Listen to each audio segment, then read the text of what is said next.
Au milieu d'un centre commercial bondé, un garçon de 6 ans a plaqué ses paumes contre ses oreilles.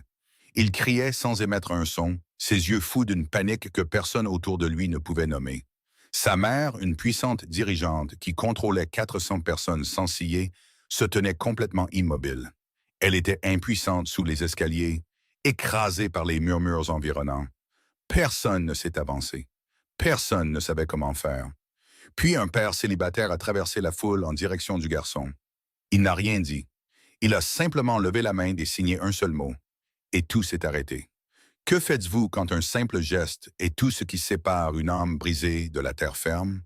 Amelia n'avait pas prévu d'être au centre commercial cet après-midi-là. Si elle était honnête avec elle-même, elle n'avait pas planifié la plupart des 6 dernières années. Certainement pas comme le suggérait son agenda méticuleusement organisé par couleur. Henry était arrivé dans une vie qui filait déjà à une vitesse ne laissant aucune place à la pause. Et elle l'avait aimé farouchement, complètement et entièrement selon ses propres conditions. Des conditions qui se sont avérées être les mauvaises. Elle l'avait appris lentement, comme on apprend la plupart des choses difficiles, un petit échec à la fois. Chacun était assez facile à ignorer, jusqu'à ce qu'il s'accumule en quelque chose qu'elle ne pouvait plus détourner du regard. Elle était la directrice générale de Meridian Technology Solutions. Elle avait fait l'objet de portraits dans 2 magazines nationaux et un documentaire. Un documentaire qu'elle n'avait jamais regardé en entier, car elle ne supportait pas de voir son propre visage aussi longtemps. Elle avait un talent pour la structure, pour la hiérarchie, pour trouver le point névralgique de n'importe quel système et y appliquer la pression exacte. Elle avait appliqué ce talent à son fils, et cela n'avait pas fonctionné. Et elle ne comprenait pas encore pourquoi.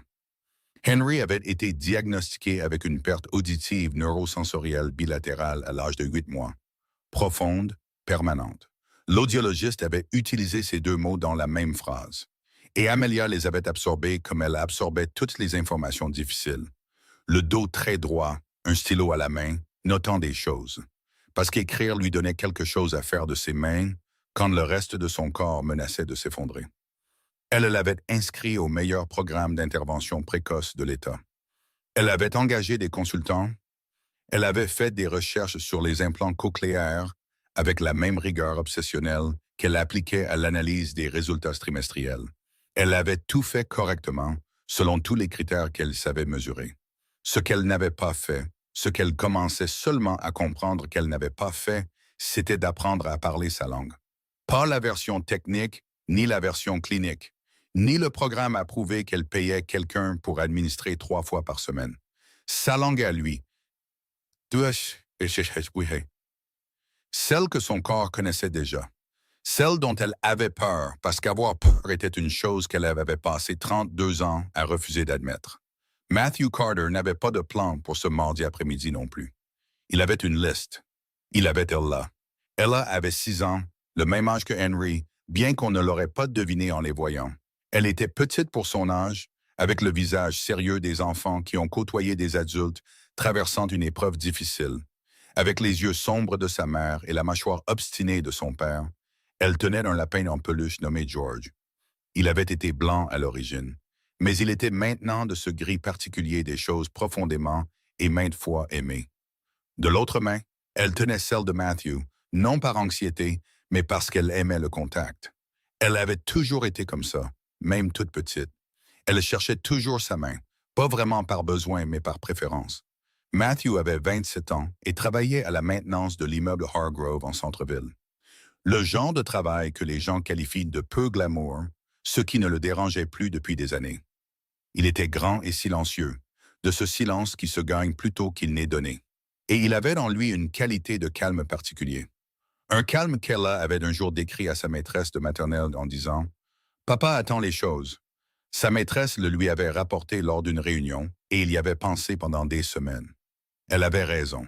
Il avait appris à attendre, il l'avait appris à la dure.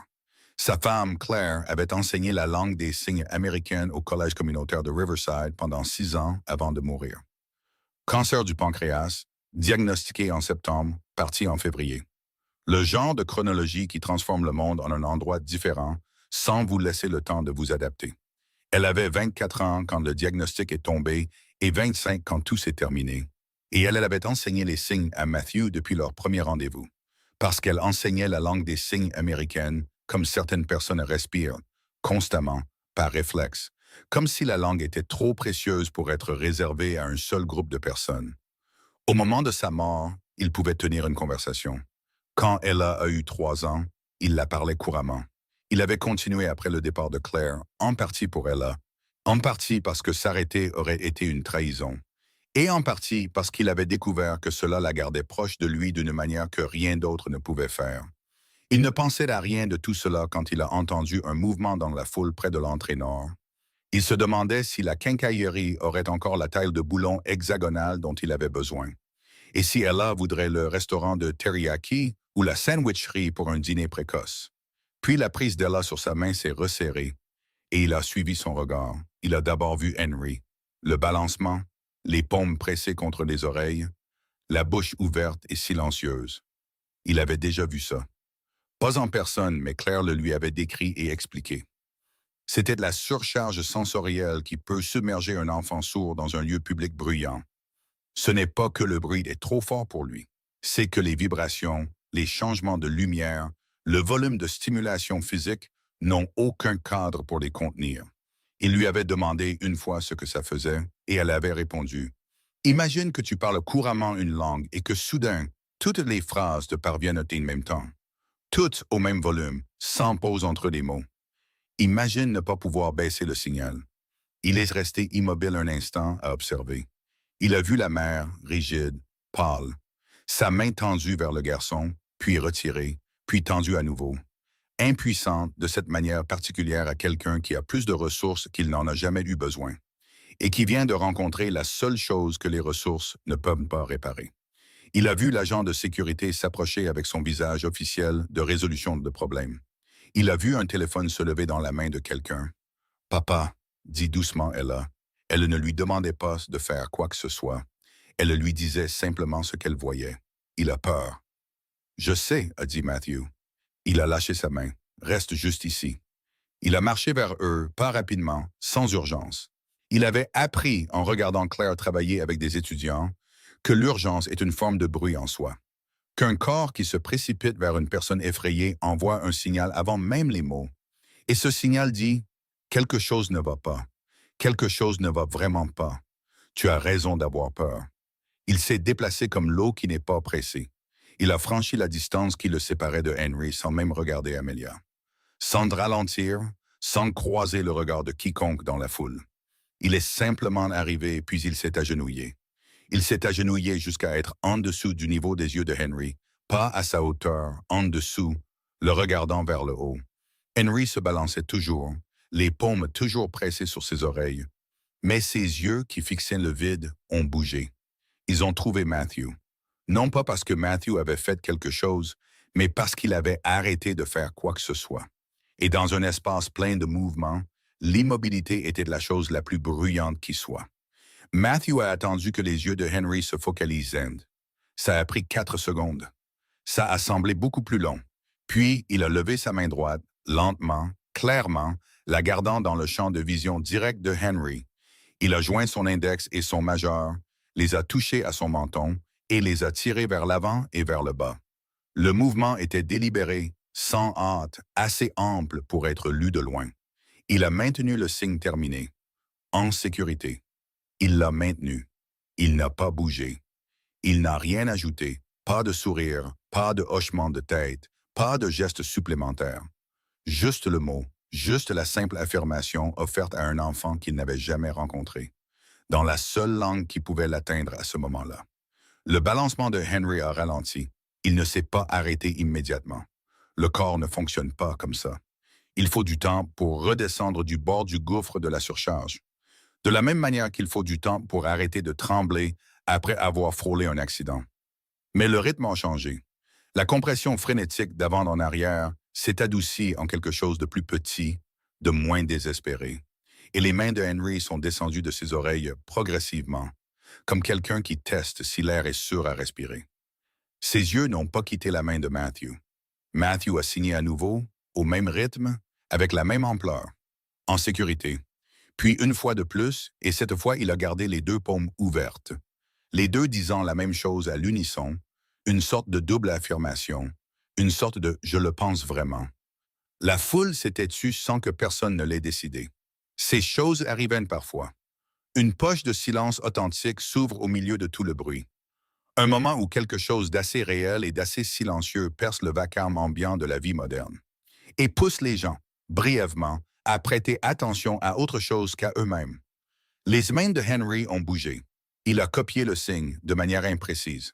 Ses doigts n'avaient pas tout à fait le bon angle, et son mouvement était saccadé là où celui de Matthew avait été fluide. Mais c'était bien le signe, sans aucun doute. Reproduit par un garçon de 6 ans sur le sol d'un centre commercial qui n'avait jamais rencontré l'homme en face de lui. Saisissant le seul mot qui lui était offert, en sécurité. Amelia a émis un son qu'elle a immédiatement réprimé. Elle a plaqué sa main sur sa bouche. Ses yeux étaient secs, mais de justesse. Et quelque chose derrière eux avait changé, de la manière dont les choses changent quand quelque chose se brise, quelque chose que vous ne saviez pas sous pression. L'agent de sécurité s'était arrêté. Il se tenait à 1 mètre de là, les mains ballantes le long du corps. Et il ne savait pas ce qu'il regardait, mais il comprenait que quoi que ce soit, ce n'était pas une situation qui nécessitait sa présence. Matthew a maintenu le signe pendant encore quelques secondes après que Henry l'ait copié, puis il a baissé sa main très lentement et a attendu. Henry a regardé la main descendre. Sa respiration était maintenant audible, la respiration profonde et laborieuse de quelqu'un qui revient à lui-même. L'inspiration, la pause, l'expiration d'un corps qui reconsidère son état d'urgence. Il a regardé Matthew. Matthew l'a regardé. Après un moment, Henry s'est relevé du sol sans drame. Juste le geste pratique d'un petit garçon qui se met debout, utilisant ses paumes pour se redresser, brossant quelque chose d'invisible de son genou, avec l'attention absorbée d'un enfant qui a déjà à moitié oublié l'état dans lequel il se trouvait 30 secondes plus tôt. Matthew s'est relevé aussi. Il n'a rien dit à Amelia. Il s'est retourné, sans cérémonie, et est reparti vers Ella. Elle attendait avec George sous le bras, observant tout avec l'attention calme et prudente d'une enfant qui a grandi au milieu du deuil des adultes et qui sait quand se taire. Amelia l'a suivie. « Excusez-moi », a-t-elle dit. Sa voix était stable. Elle l'avait entraînée à être stable. « Qu'est-ce que vous venez de faire ?» Matthew s'est retourné. Il l'a regardé un instant avec l'expression pensive de quelqu'un qui décide si une conversation est nécessaire. Puis elle a cligné des yeux. Il a jeté un regard vers Henry, qui avait trouvé Ella et examinait maintenant George avec l'intérêt concentré d'un enfant découvrant quelque chose de vraiment digne d'étude. Parfois, c'est suffisant. Amelia a suivi son regard. Son fils se tenait à côté d'une petite fille qu'elle ne connaissait pas. Et la petite fille tendait le lapin à 2 mains en l'offrant. Henry l'a pris à 2 mains aussi, ce qui était la seule façon polie de recevoir quelque chose offert de cette manière. Il l'a soulevé et a regardé son visage usé avec un grand sérieux. Et une partie de la tension dans la poitrine d'Amelia s'est relâchée sans sa permission. Elle a regardé à nouveau Matthew. « Travaillez-vous avec des enfants sourds? Êtes-vous un thérapeute ou… » « Non. » Il a secoué la tête. « Je connais juste un peu la langue des signes. »« Un peu » a-t-elle répété. Il a presque souri. « Un peu. » Elle voulait en demander plus. Elle voulait tout demander, comme elle voulait toujours tout demander. Tirer le rideau et trouver la méthodologie, le système, l'approche reproductible. Mais Henry tenait le lapin et Ella lui montrait quelque chose dans une vitrine. Et Matthew se détournait déjà à moitié. Elle a compris que la conversation se terminait, même si elle n'avait pas consenti à y mettre fin. « Merci », a-t-elle dit. Le mot est sorti plus petit qu'elle ne l'avait prévu. Il a hoché la tête une fois, de ce genre de hochement qui accuse réception sans élaborer. Puis il est allé chercher Ella et son lapin. Et juste avant, Ella a fait à Henry un de ces petits saluts sérieux que les enfants font quand ils ont décidé que quelqu'un en vaut la peine. Et Henry, tenant toujours le lapin, a levé sa main libre et a salué en retour. Amelia est restée là un long moment après leur départ. Henry est venu se tenir à côté d'elle et s'est appuyé contre sa jambe, ce qu'il ne faisait presque jamais en public. Elle a posé sa main sur son épaule sans réfléchir. Il ne s'est pas écarté. Elle a découvert son nom 2 jours plus tard. Elle ne l'avait pas prévu, ou c'est ce qu'elle se disait. Elle était au centre commercial pour affaires, une réunion avec le directeur de la location de la branche commerciale qui partageait un immeuble avec son siège social. Rien de personnel là-dedans. Elle n'avait pas cherché l'agent de maintenance en chemise grise, à moitié visible au bout d'un couloir près de l'entrée nord. Accroupi à côté d'une unité de traitement de l'air avec une lampe de poche dans une main et une clé à molette dans l'autre. Elle l'avait simplement vu et ses pieds avaient changé de direction avant que son cerveau n'ait tout à fait rattrapé. Son nom était Matthew Carter. Il travaillait à la maintenance des bâtiments pour le groupe Hargrove depuis 3 ans. Il vivait dans le quartier de Millfield avec sa fille de 6 ans. D'après toutes les preuves disponibles, il était exactement aussi banal qu'il en avait l'air. Un homme silencieux en uniforme gris, faisant un travail qui assurait le confort des autres sans qu'ils s'en aperçoivent. Elle l'a remarqué. Elle a pensé à appeler les ressources humaines et à leur demander de la mettre en contact avec son service, puis elle a décidé de ne pas le faire. Elle a pensé à laisser un mot, puis s'est sentie ridicule. Elle n'a fait ni l'un ni l'autre pendant 4 jours. Et le 5e jour, elle s'est rendue dans le couloir de maintenance nord à une heure qu'elle savait ne pas être accidentelle. Elle l'a trouvé là, avec sa lampe de poche et son calme, et a dit « Je vous ai cherché ». Il s'est détourné du panneau qu'il inspectait. Il n'avait pas l'air alarmé. « D'accord », a-t-il dit. « Je sais que c'est probablement étrange. » Un peu. Elle avait préparé 3 approches différentes pour cette conversation pendant le trajet. Aucune d'entre elles n'avait prévu quelqu'un qui se contentait de lui répondre sans fioriture. Elle a poursuivi. « Je voulais vous demander, Henry a posé des questions sur vous, sur l'homme qui a dit en sécurité. Il l'a dit à son orthophoniste. » Elle a marqué une pause. Il ne propose jamais de langage comme ça de lui-même. Matthew a posé la lampe de poche. Il l'a regardée avec la même qualité d'attention qu'il avait portée à Henry dans le centre commercial. Sans chercher, sans analyser, juste présent. C'était légèrement déconcertant. « Je suis content qu'il parle », a-t-il dit. « J'aimerais comprendre ce que vous avez fait. Comment vous avez su faire ça? » Elle était consciente de la façon dont cela sonnait, clinique, transactionnel, et elle ne pouvait pas s'en empêcher. « Je travaille avec des spécialistes depuis 3 ans, des thérapeutes, des consultants. Il n'a jamais réagi comme ça au milieu d'une crise. Personne n'a jamais réussi à l'atteindre aussi rapidement. » Matthew est resté silencieux un moment.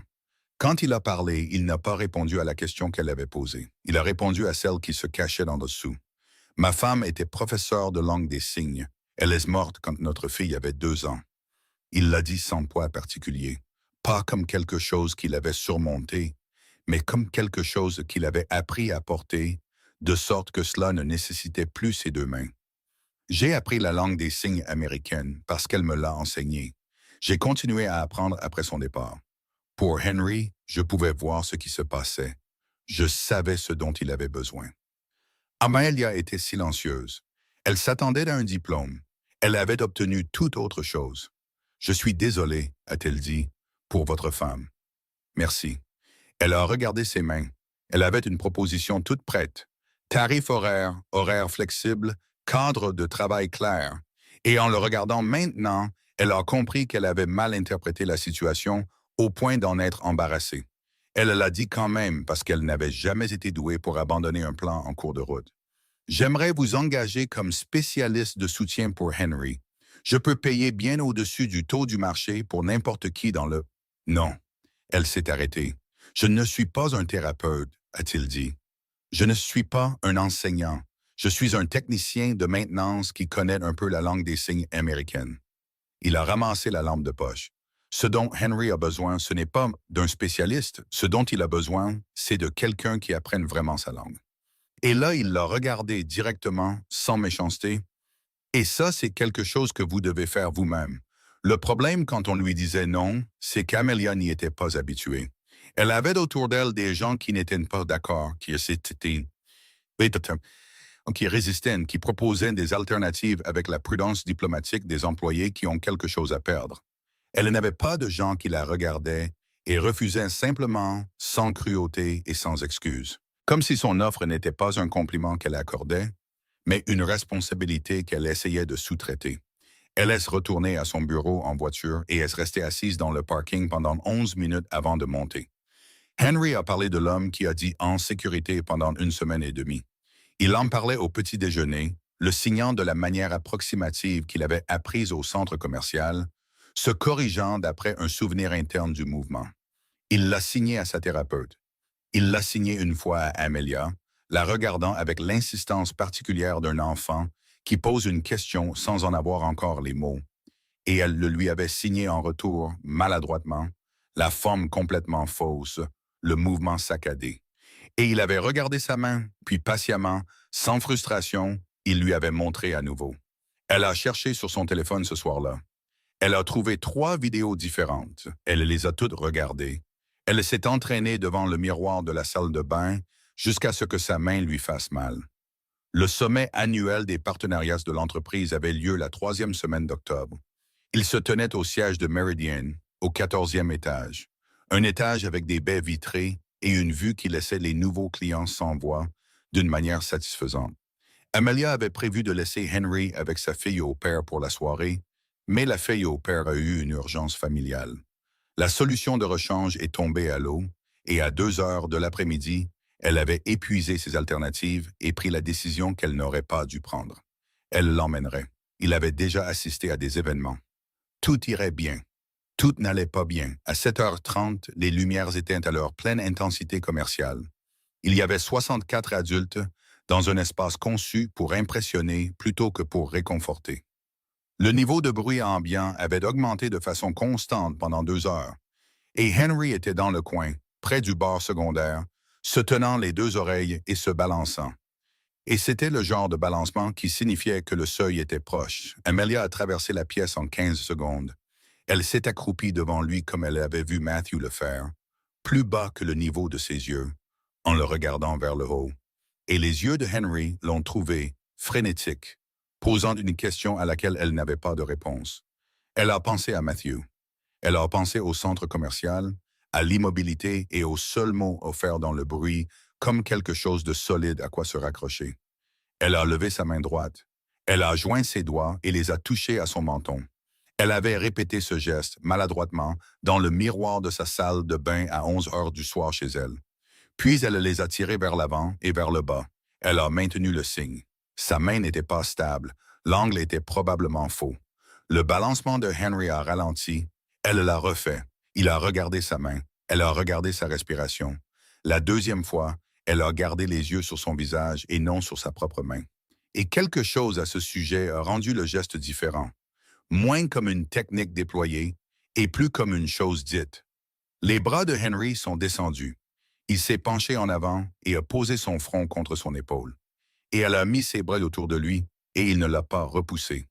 Autour d'eux, 64 professionnels en tenue de soirée vaquaient tranquillement à leurs occupations de réseautage. Et aucun d'eux ne savait ce qui venait de se passer dans le coin, près du bar secondaire. Et peu importait qu'ils ne le sachent pas. Amelia pleurait. Elle ne l'a pas remarqué pendant un moment, puis elle s'en est rendue compte et elle n'a pas arrêté. Elle a envoyé un texto à Matthew ce soir-là, après que Henry se soit endormi. Elle avait obtenu son numéro auprès des ressources humaines sous un prétexte qu'elle trouvait maintenant embarrassant.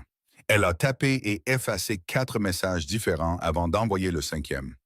Henry m'a signé en sécurité ce soir. Je lui ai répondu par le même signe. Il s'est arrêté. Je ne sais pas ce que je fais, mais je dois apprendre moi-même. Pas embaucher quelqu'un pour le faire. Si vous êtes prêt à m'aider à comprendre, pas en tant qu'employé, j'apprécierais. Il n'a pas répondu ce soir-là. Elle ne s'y attendait pas, et elle est restée dans le noir un moment, à regarder son téléphone, puis l'a posé face contre table et s'est endormie.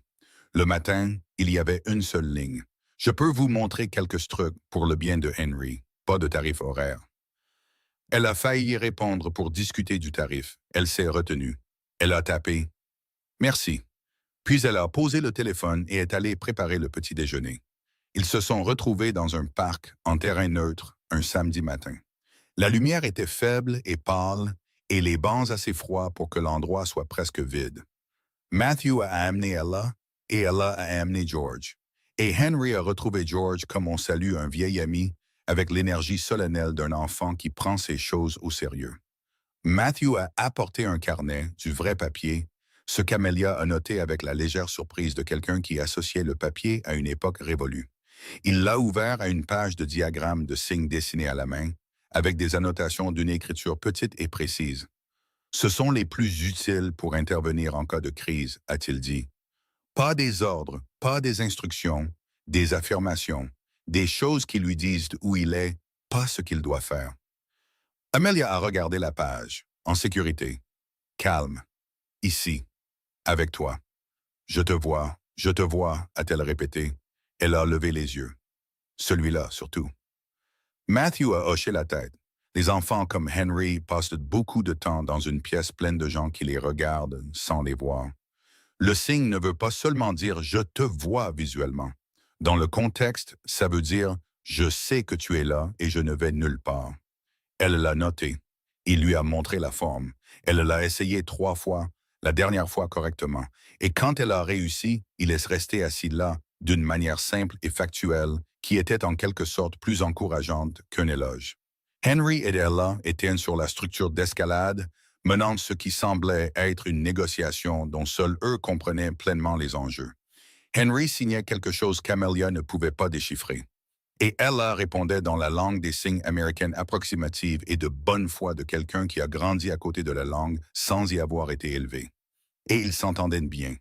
Plus que bien, ils s'entendaient avec la fluidité facile des enfants qui ont trouvé une fréquence qui fonctionne. « Comment Ella a-t-elle appris ?»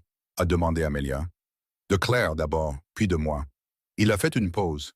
Elle apprend plus vite que moi. Elle l'a toujours fait. C'est quelque chose dans la façon dont les enfants sont câblés. » La thérapeute de Henry dit la même chose, que sa capacité à acquérir le langage est encore très élevée à son âge, que chaque mois compte, que chaque mois il apprend quelque chose de nouveau.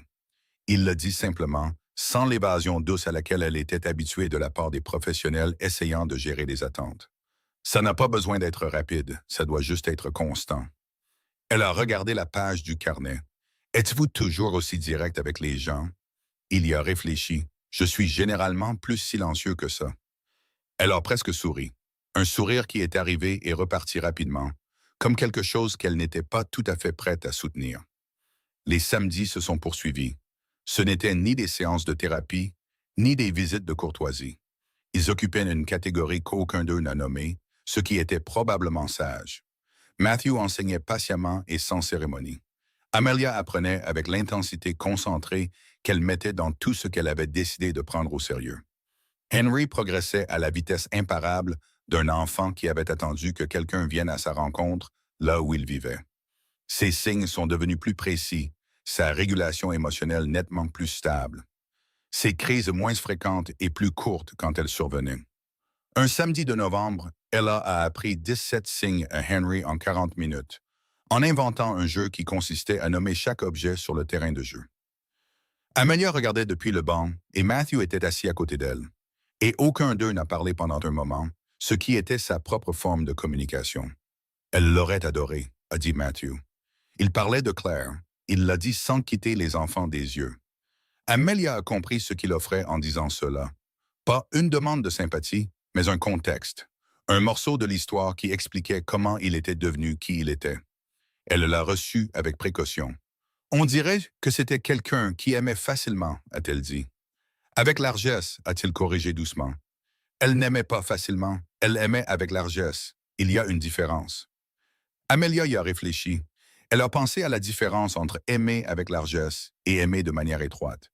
Et à toutes les années où elle avait aimé Henry de tout son être, comprimé dans les dimensions qu'elle comprenait.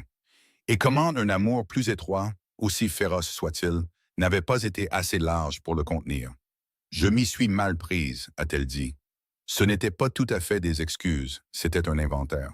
« Vous avez fait ce que vous saviez », a dit Matthew. « Et maintenant, vous savez autre chose. » Décembre est arrivé, froid et clair, avec cette qualité particulière de la lumière d'hiver qui fait que tout ressemble à la dernière version de soi-même.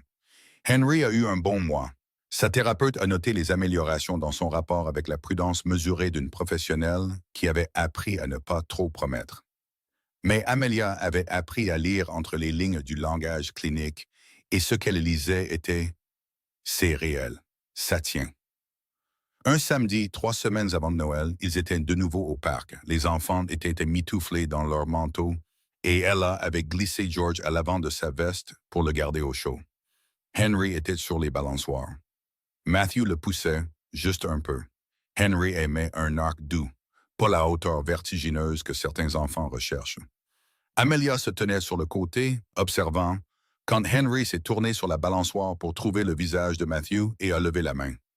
En sécurité, a-t-il signé. Clairement, correctement, avec la précision facile d'un enfant qui s'est approprié un mot. Il ne le signait pas parce qu'il avait peur. Il le signait parce qu'il voulait le dire, parce que le mot était devenu son mot pour quelque chose qu'il ressentait à ce moment-là. L'air froid, l'arc de la balançoire, l'homme qui le poussait et son ami quelque part à proximité. Et le monde, pour une fois, était exactement à la bonne taille. Matthew a signé en retour. Son visage était très calme. Ella, de quelque part derrière eux, a ri de quelque chose. Un amusement privé avec un écureuil ou sa propre imagination. Et le son a traversé l'air froid avec la clarté spécifique d'un enfant entièrement à l'aise. Amelia a regardé Henry sur la balançoire et la main de Matthew, et le signe suspendu entre eux comme quelque chose fait de lumière. Elle n'était la directrice générale de rien. À ce moment-là, elle n'était pas un portrait dans un magazine ou un nom sur un annuaire d'immeuble, ni une femme qui avait tout fait correctement selon tous les critères qu'elle savait mesurer. Elle était une mère, debout dans le froid, regardant son fils dire au monde qu'il se sentait en sécurité. Et le monde, un petit coin de celui-ci, le seul coin qui comptait, lui répondait. Il y a un certain type de changement qui ne s'annonce pas. Il n'arrive pas avec une révélation, un tournant ou un moment décisif unique que l'on peut encercler sur un calendrier. Il arrive comme l'hiver devient printemps, progressivement, si graduellement qu'on ne peut pas nommer le jour où c'est arrivé. On peut seulement regarder en arrière des semaines plus tard et réaliser que quelque chose de fondamental a changé sans qu'on s'en aperçoive. Henry Brooks a cessé d'avoir des crises en public. Pas d'un seul coup, pas parfaitement. Il y avait encore des jours difficiles, des jours où le monde se pressait trop vite et trop fort, et il avait besoin d'espace pour revenir à lui-même. Mais ces jours sont devenus moins nombreux et plus courts. Et quand ils arrivaient, il avait maintenant un langage pour eux. Il avait les signes que Matthew lui avait donnés et qu'Amelia avait appris devant des miroirs de salle de bain et sur des bancs de parc, et dans les coins de réunion qu'elle ne pouvait pas éviter le samedi. Il avait la confiance particulière d'un enfant à qui on a dit, dans une langue qu'il pouvait recevoir, « Tu es là, tu es vu, tu es en sécurité. » Amelia a changé plus lentement. Elle était consciente du changement, ce qui était nouveau pour elle. Elle avait toujours préféré être celle qui provoquait les changements, pas celle qui était changée. Mais la conscience ne signifiait pas la résistance. Et elle a découvert, avec une certaine surprise, qu'elle ne voulait pas résister. Elle écoutait plus lors de ses réunions de conseil d'administration. Elle déléguait avec moins de supervision. Elle se déplaçait dans son monde avec une fraction de moins de cette pression urgente qui l'avait menée au 14e étage. Et qui, elle le comprenait maintenant, lui avait coûté quelque chose de réel avec la personne qu'elle aimait le plus. Matthew et Ella sont devenus partie intégrante de leur vie, de la manière silencieuse et banale des choses qui ont leur place. Pas avec un arrangement formel, une déclaration ou une catégorie que quiconque avait besoin de nommer. Les samedis matins, un dîner occasionnel, tard, après que les enfants soient endormis. Avec cette qualité de conversation spécifique qui se produit entre des personnes qui se sont vues clairement. Une confiance bâtie non pas sur des mots, mais sur des preuves accumulées. Par un matin froid de janvier, dans un parc presque vide, Henry était assis sur un banc entre Ella et Amelia.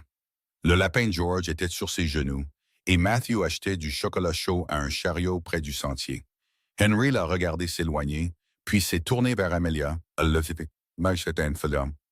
levait la main et a signé quelque chose. Elle connaissait le signe. Il lui disait « Je te vois ». Elle sentit ses yeux se remplir. Elle serra les lèvres, elle le signa en retour.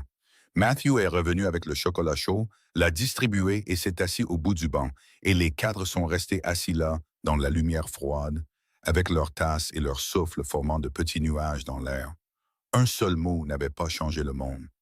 Il n'avait pas résolu les choses difficiles, ni effacé les distances, ni rendu à Amelia les années qu'elle avait passées à apprendre la mauvaise langue pour son fils. Un mot est une petite chose finalement.